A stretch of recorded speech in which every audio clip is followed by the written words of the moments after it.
देश में इन दिनों एक नया खेल चल रहा है। मुद्दा छात्रों का होता है, लेकिन मंजिल राजनीति की निकलती है।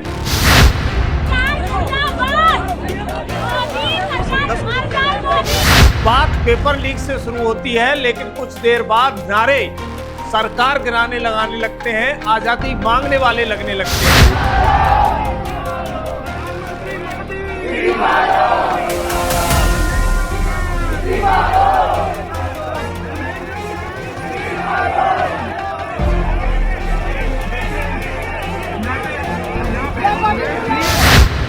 दिल्ली में कुछ लोग आंदोलन की दुकान सजाने में लगे हैं, तो दूसरी तरफ उत्तर प्रदेश में कानून अपना काम करने पर लगा हुआ है।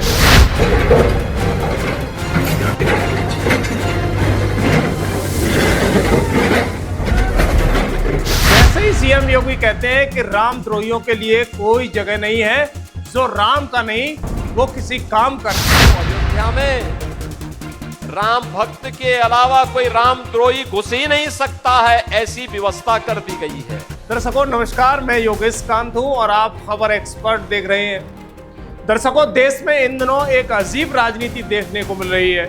युवाओं के नाम पर आंदोलन खड़े किए जा रहे हैं, छात्रों के नाम पर भीड़ जुटाई जाती है, लेकिन कुछ समय बाद असली मुद्दे गायब हो जाते हैं और बचती है सिर्फ राजनीतिक नारेबाजी। अगर किसी को सच में युवाओं की चिंता हो तो बात होनी चाहिए पेपर लीक पर, भर्ती प्रक्रियाओं पर, पारदर्शिता पर, रोजगार के अवसरों पर, शिक्षा व्यवस्था पर और उन लाखों छात्रों पर जो दिन रात मेहनत करके अपने भविष्य के लिए संघर्ष कर रहे होते हैं। लेकिन अक्सर देखा जाता है कि शुरुआत छात्रों के मुद्दे से होती है और अंत सरकार गिराने, सियासी नारे लगाने और राजनीतिक एजेंडे चलाने पर हो जाता है। दर्शकों, देश का युवा अब इतना भी भोला नहीं है कि हर नारे के पीछे चल पड़े। वो जानता है कि कौन उसके भविष्य की बात कर रहा है और कौन उसके कंधों पर बंदूक रखकर अपनी राजनीतिक रोटियां सेक रहा है। आज का युवा सोशल मीडिया पर हर चेहरे को पहचानता है।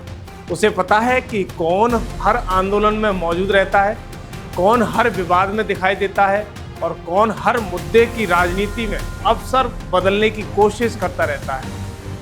दर्शकों, सबसे बड़ा सवाल यह है कि अगर मुद्दा छात्रों का था तो चर्चा छात्रों पर क्यों नहीं हुई? अगर मुद्दा पेपर लीक का था तो बहस भर्ती परीक्षाओं पर क्यों नहीं हुई? अगर मुद्दा शिक्षा व्यवस्था का था तो आंदोलन का केंद्र राजनीतिक नारे क्यों बन गए? आखिर असली मुद्दा पीछे धकेलने और राजनीतिक मंच तैयार करने की जरूरत क्यों पड़ रही है? दर्शकों, कुछ लोग मान बैठे हैं कि सोशल मीडिया पर लाखों फॉलोअर्स होना ही जन समर्थन है, लेकिन भारत की जनता सिर्फ फॉलोअर नहीं देखती, वो इरादे देखती है। यहाँ लोग ये भी देखते हैं कि जो व्यक्ति युवाओं की लड़ाई लड़ने का दावा कर रहा है, उसका उद्देश्य वास्तव में युवाओं का हित है या फिर अपनी राजनीतिक पहचान बनाना चाहता है। देश का युवा भी समझ चुका है कि सरकार से सवाल पूछना लोकतंत्र का हिस्सा है, लेकिन हर मुद्दे को अराजकता में बदल देना लोकतंत्र नहीं है। विरोध करना अधिकार है, लेकिन युवाओं की भावनाओं का इस्तेमाल करके राजनीतिक लाभ लेना अधिकार नहीं है। दर्शकों, भारत का युवा नेपाल, श्रीलंका या बांग्लादेश किसी और देश की राजनीति की अस्थिरता का उदाहरण नहीं बनना चाहता है। वो विकास चाहता है, अवसर चाहता है, रोजगार चाहता है और एक मजबूत भारत चाहता है। इसलिए जो लोग युवाओं को गुस्से और भ्रम की राजनीति में धकेलना चाहते हैं, उन्हें यह समझ लेना चाहिए कि नई पीढ़ी पहले से ज़्यादा जागरूक है। आज का युवा किसी नेता, किसी यूट्यूबर, किसी एक्टिविस्ट या किसी राजनीतिक दल के कहने पर फैसला नहीं लेता है। वो तथ्य देखता है, वो रिकॉर्ड देखता है, काम देखता है और फिर अपनी राय बनाता है। यही वजह है कि बार बार नैरेटिव गढ़ने की कोशिश करने वालों को वैसी सफलता नहीं मिलती जैसे वे उम्मीद करते हैं। याद रखिए दर्शकों, छात्रों की लड़ाई छात्रों के भविष्य के लिए होनी चाहिए, न कि किसी राजनीतिक महत्वाकांक्षा के लिए होनी चाहिए। क्योंकि पेपर लीक का मुद्दा हो तो समाधान की बात होनी चाहिए, भर्ती का मुद्दा हो तो व्यवस्था सुधार की बात होनी चाहिए। लेकिन अगर हर मुद्दा आखिरकार राजनीतिक मंच में बदल जाए तो फिर सवाल उठाना स्वाभाविक है कि असली चिंता छात्रों की या राजनीति की है।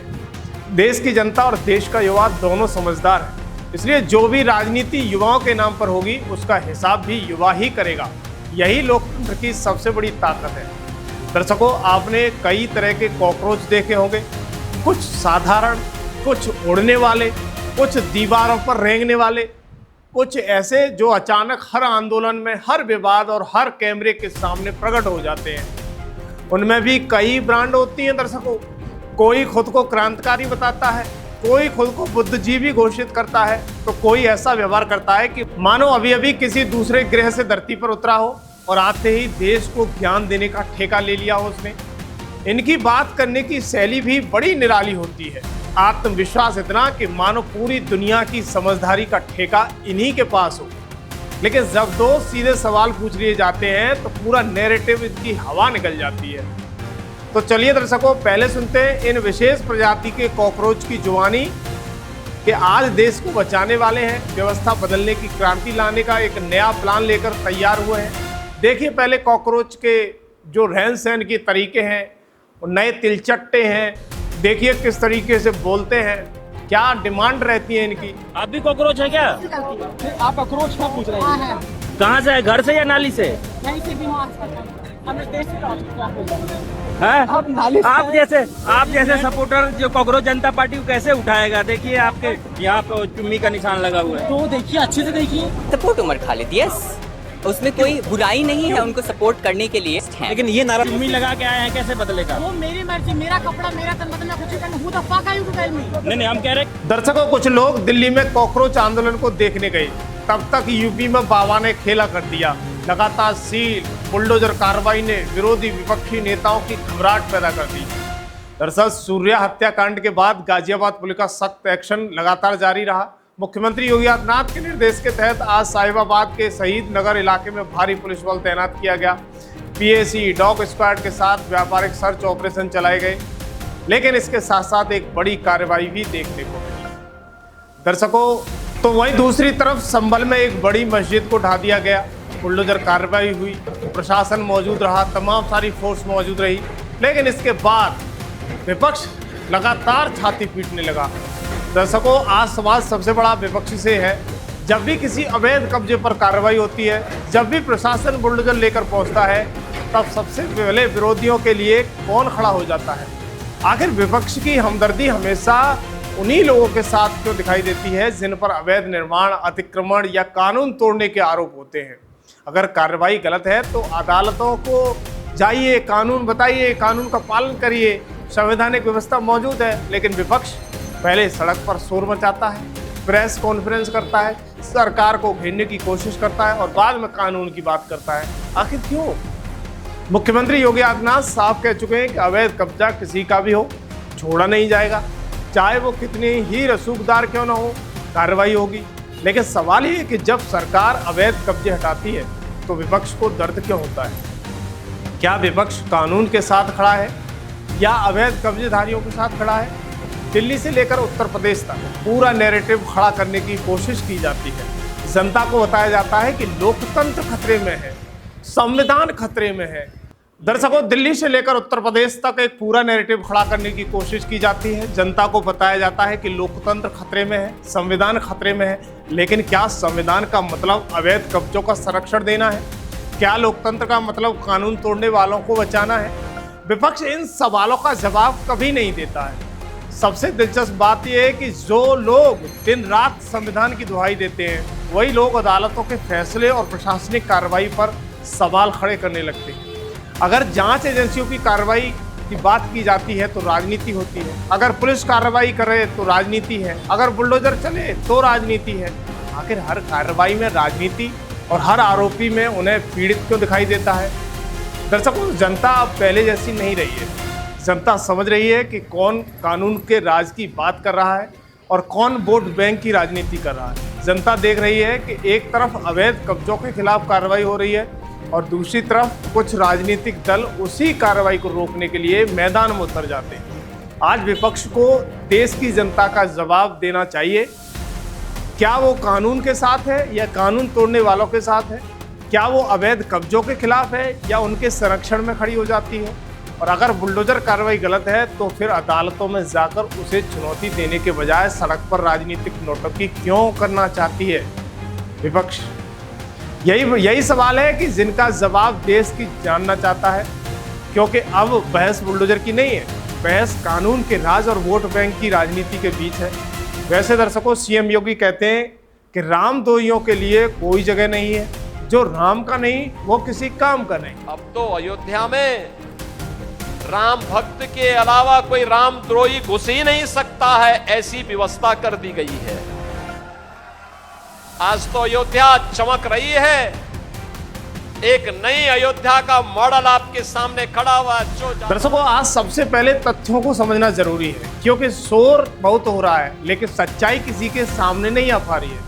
दरअसल मुख्यमंत्री योगी आदित्यनाथ के प्रशासन की कार्यशैली पहले जांच, फिर कानूनी प्रक्रिया और उसके बाद सख्त कार्रवाई, यानी संभल में हुई कार्रवाई को भी प्रशासन इसी का एक बड़ा हिस्सा बता रहा है। मीडिया रिपोर्ट के मुताबिक संभल में डाटा संख्या 592 की सरकारी भूमि पर अतिक्रमण पाए जाने के बाद ग्राम सभा की ओर से राजस्व संहिता की धारा 67 के तहत मामले दर्ज कराया गया था। सुनवाई के बाद तहसील न्यायालय ने अतिक्रमण हटाने का आदेश दिया। इसके खिलाफ अपील दायर की गई, लेकिन जिला अधिकारी न्यायालय ने भी उसे खारिज कर दिया। यानी कार्रवाई पूरी कानूनी प्रक्रिया और पूरी रूपरेखा नियम कानून के तहत की गई है। अपील खारिज होते ही प्रशासन हरकत में आया, 2 बुलडोजर पहुंचे, करीब 70 पुलिसकर्मी और प्रशासनिक अधिकारी भी मौजूद रहे। अभियान चलाया गया। संवेदनशीलता को देखते हुए पूरे इलाके में भारी सुरक्षा की तैनाती व्यवस्था की गई। सरकारी भूमि को कब्जा मुक्त कराने की कार्रवाई शुरू कर दी गई। अब सवाल यह है कि जब जांच हो चुकी थी, सरकारी रिकॉर्ड सामने आ चुके थे, अदालत आदेश दे चुकी थी और अपील भी खारिज हो चुकी थी, तब विरोध आखिर किस बात का? क्या विरोध कानून का था, अदालत के फैसले का था या सिर्फ कार्रवाई का था? दरअसल मुख्यमंत्री योगी आदित्यनाथ लगातार कहते हैं कि अवैध कब्जा किसी का भी हो, उसे हटाया जाएगा। कानून के सामने सभी बराबर हैं। यही वजह है कि प्रदेश में सरकारी जमीनों पर अवैध कब्जों के खिलाफ अभियान लगातार चल रहा है। संभल की इस कार्रवाई के बाद एक बार फिर बहस तेज हो गई है, लेकिन प्रशासन का संदेश साफ है। सरकारी जमीन पर अवैध कब्जा चाहे कितना भी पुराना क्यों न हो, कानून अपना काम करेगा और कार्रवाई जरूर करेगा। लेकिन दिल्ली से लेकर उत्तर प्रदेश तक एक नैरेटिव गढ़ने की कोशिश की जाती है। जनता को बताया जाता है कि लोकतंत्र खतरे में है, संविधान खतरे में है, लेकिन संविधान का मतलब सरकारी जमीन पर कब्जा रखना है। ये तमाम सारी सवाल यहाँ प्रकट होते हैं क्योंकि अदालत के फैसले के बाद जो भी वहाँ का रूल्स रेगुलेशन के द्वारा जो प्रस्तावित पास किया हुआ एक रिकॉर्ड जो प्रशासन के पास आता है, उससे प्रशासन कार्रवाई कर रहा है। दर्शकों, राजनीति में कई बार घटनाओं से ज़्यादा महत्वपूर्ण उनका समय होता है। इसलिए आज सवाल किसी एक प्रदर्शन का नहीं है, बल्कि उस पूरी सोच का है जो हर बड़े फैसले, हर प्रशासनिक कार्रवाई, हर सरकारी पहल के खिलाफ खड़ी हुई दिखाई देती है। जरा पिछले कुछ वर्षों पर नजर डालिए। जब सरकार कोई बड़ा फैसला या बड़ा निर्णय लेती है, तब कानून व्यवस्था पर सख्ती होती है। जब अवैध कब्जों पर कार्रवाई होती है, जब विकास परियोजनाएं आगे बढ़ती हैं, तब अचानक कुछ राजनीतिक दल, कुछ संगठन और कुछ तथाकथित एक्टिविस्ट सक्रिय हो जाते हैं। दर्शकों, प्रेस कॉन्फ्रेंस होती हैं, धरने शुरू हो जाते हैं, सोशल मीडिया पर अभियान चलाए जाते हैं और ऐसा नैरेटिव माहौल बना दिया जाता है कि मानो देश किसी बहुत बड़े संकट से गुजर रहा हो। लेकिन दर्शकों, हर कहानी का दूसरा पक्ष भी होता है और वही पक्ष अक्सर जनता में से छुपा लिया जाता है। आज जिस कार्रवाई को लेकर इतना शोर मचा रहा है, इतना शोर मचाया जा रहा है, उसकी सच्चाई ये है कि राजस्व विभाग की जांच में डाटा संख्या 592 की सरकारी भूमि पर अतिक्रमण पाया गया। ग्राम सभा की ओर से राजस्व संहिता की धारा 67 के तहत मामला दर्ज किया गया। सुनवाई हुई, तहसीलदार न्यायालय ने आदेश दिया, आदेश को चुनौती दी गई। अपील जिला अधिकारी न्यायालय तक पहुंची, वहां भी राहत नहीं मिली। यानी जांच भी हुई, सुनवाई भी हुई, अपील भी हुई और इसके बाद कार्रवाई हुई। अब नेताओं से देश की जनता पूछ रही है कि जब कानून अपना पूरा रास्ता तय कर चुका है, तब विरोध आखिर किस बात का था? क्या अदालतों के आदेश गलत थे? क्या सरकारी रिकॉर्ड गलत थे? या फिर कुछ लोगों को कानून को जो लागू होना पसंद नहीं आता है? दर्शकों, आज विपक्ष के सामने सबसे बड़ा सवाल यही है, अगर किसी कार्रवाई को राजनीतिक बदले की कार्रवाई बताया जा रहा है तो फिर अदालतें और प्रशासनिक प्रक्रिया का क्या महत्व रह जाता है। अगर हर फैसले को राजनीति की नज़र से ही देखना है तो फिर कानून और संविधान की दुहाई देने का औचित्य क्या है। यही वजह है कि जनता पहले से ज़्यादा सतर्क है। जनता समझ रही है कि हर विरोधी जनहित में नहीं होता, हर आंदोलन निष्पक्ष नहीं होता, कई बार विरोध के पीछे राजनीतिक गणित भी होते हैं, वोट बैंक की चिंता भी होती है और चुनावी रणनीति भी होती है। दरअसल 2027 के विधानसभा चुनाव जैसे जैसे करीब आ रहे हैं वैसे वैसे मुद्दे और तेज हो रहे हैं, नए नारे आ रहे हैं और नए आरोप लगेंगे, नए विवाद खड़े हो जाएंगे। लेकिन जनता अब केवल नारों से प्रभावित होने वाली नहीं है, जनता काम देख रही है, कानून व्यवस्था देख रही है, विकास देख रही है और सबसे महत्वपूर्ण बात यह है कि जनता राजनीतिक इरादों को भी समझ रही है। मुख्यमंत्री योगी आदित्यनाथ बार बार कहते हैं कि कानून से ऊपर कोई नहीं है, चाहे वो अवैध कब्जा हो, माफिया हो या अपराधी हो या फिर कोई प्रभावशाली व्यक्ति ही क्यों न हो, कार्रवाई होगी। शायद यही कारण है कि जिन लोगों को वर्षों तक व्यवस्था की कमजोरी की आदत थी उन्हें सख्ती स्वीकार नहीं हो रही है। दर्शकों, लोकतंत्र के विरोध का अधिकार है सबको, लेकिन लोकतंत्र का मतलब ये नहीं है कि हर कानून कार्रवाई को विवाद बना दिया जाए। संविधान का मतलब ये नहीं है कि सरकारी जमीन पर कब्जे को संरक्षण मिले और राजनीति का मतलब ये नहीं है कि हर मुद्दे को चुनावी हथियार बना दिया जाए। आज देश की जनता एक सीधा सवाल पूछ रही है, क्या कानून का राज होना चाहिए या नहीं? अगर जवाब हाँ, तो फिर कानून के तहत होने वाली कार्रवाई पर इतना शोर क्यों? क्योंकि अब बहस किसी एक जमीन, किसी एक कार्रवाई, किसी एक समर्थन या प्रदर्शन की नहीं है। बहस उस मानसिकता की है जो हर बार व्यवस्था को कटघरे में खड़ा करता है, लेकिन कानून तोड़ने वालों पर कभी सवाल नहीं उठते। बाकी फैसला जनता करेगी, क्योंकि आप देख चुके हो कि कॉकरोच आपने दिल्ली में देखा, तमाम वैरायटी के कॉकरोच आए, प्रदर्शन किया।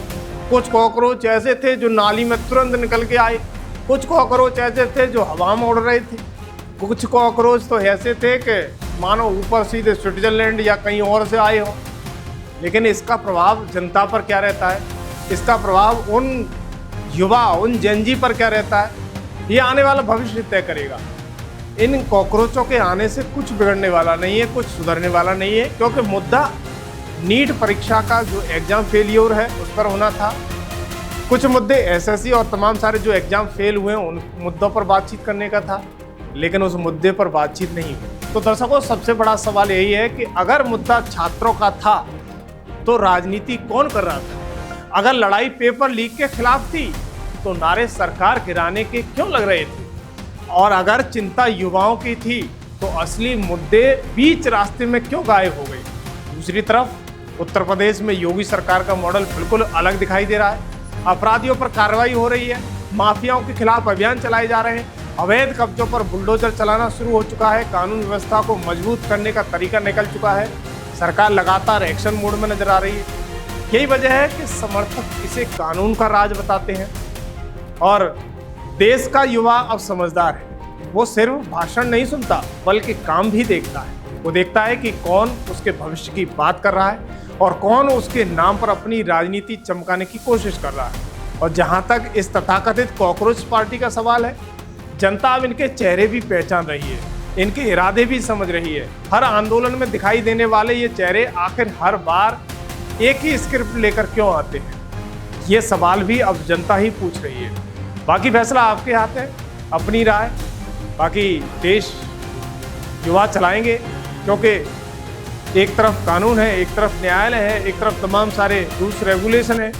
सवाल आपसे है कि क्या देश को विकास, कानून व्यवस्था और सख्त प्रशासन की ज़रूरत है या फिर हर मुद्दे पर आंदोलन और राजनीतिक नौटंकी की ज़रूरत है? अपनी राय कमेंट में ज़रूर बताइएगा। वीडियो पसंद आए तो लाइक करें, शेयर करें और खबर एक्सपर्ट चैनल को सब्सक्राइब करना बिल्कुल ना भूलें।